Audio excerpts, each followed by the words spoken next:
This next story is called The Dinosaur That Pooped Christmas.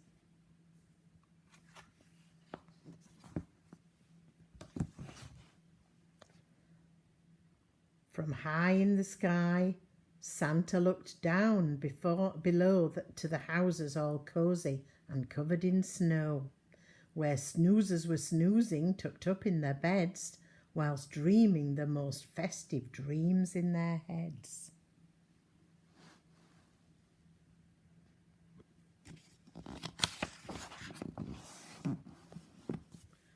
But one boy called Danny, a greedy young chap, the greediest chap on the planet, in fact, was lying awake on his mountain of toys, which stood even taller than most girls and boys.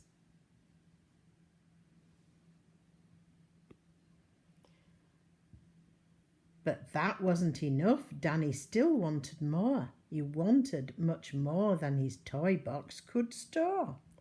So Big Santa Claus said, "I'll leave him a present, but this year his present might just be unpleasant."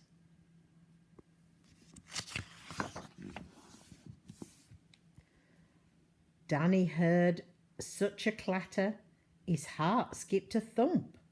'Twas the clopping of hooves going clippity-clump.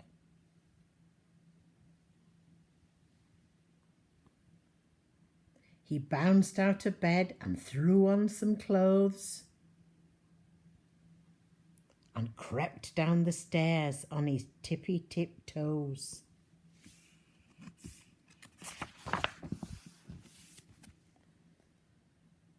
There under the tree were gifts big and small, and a ginormous egg placed in front of them all.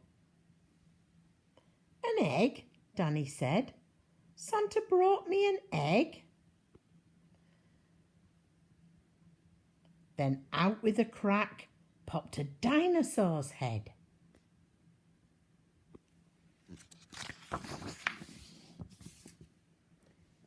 It wasted no time on that cold Christmas morning and started to eat everything without warning.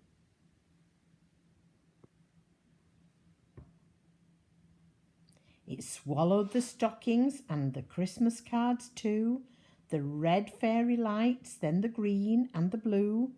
There wasn't a single thing Danny could do except sit and watch as the dinosaur chewed.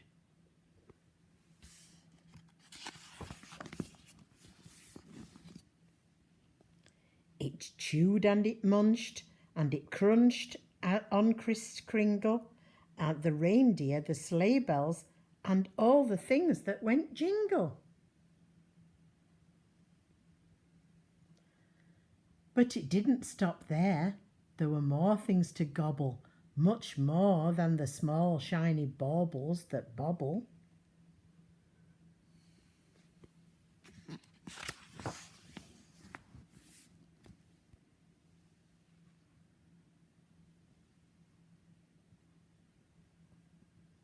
It ate up the cat and the dog and the fish, and from the dishwasher it downed every dish, the tables, the chairs, the walls and the doors.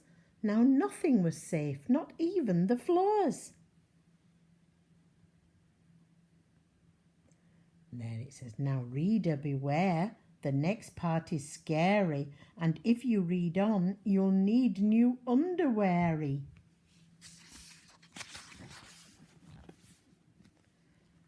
Danny's poor granny was knitting some socks, but the dinosaur had no need for socks. It had got lots. So it slurped up her knitting like strings of spaghetti and gobbled up Granny along with the settee.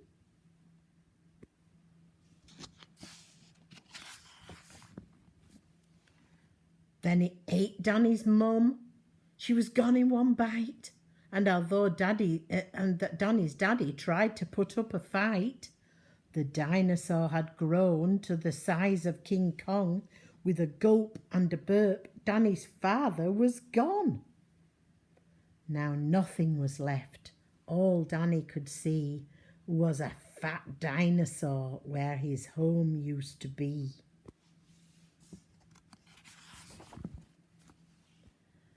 And so, with the thought that of no Christmas this year, his tears turned to snowflakes and then disappeared. With a feeling of guilt in the dinosaur's gut, its brain brewed a plan involving its butt. It knew there was only one thing it could do to put Christmas right. It needed to...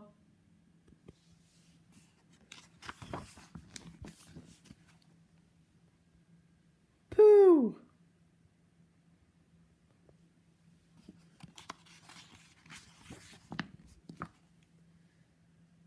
It pooped out the turkey, the toys on the telly, and even the tinsel was now brown and smelly.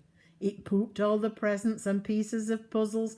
It pooped all the things it had previously guzzled. And then Father Christmas yelled out of the way as he flew from the dinosaur's bum on his sleigh.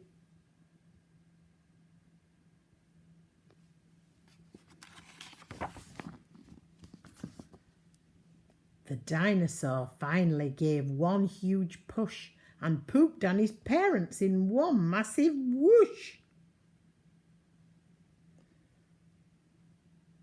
Last but not least, and never forgotten, Granny plopped out of the dinosaur's bottom.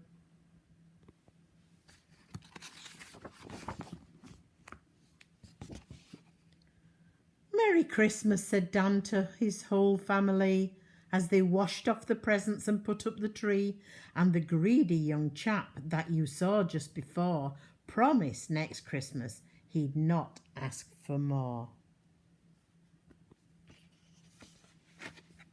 And the dinosaur promised he'd not eat a crumb.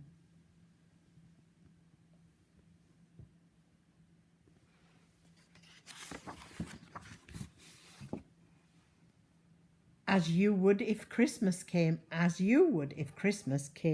of your bum.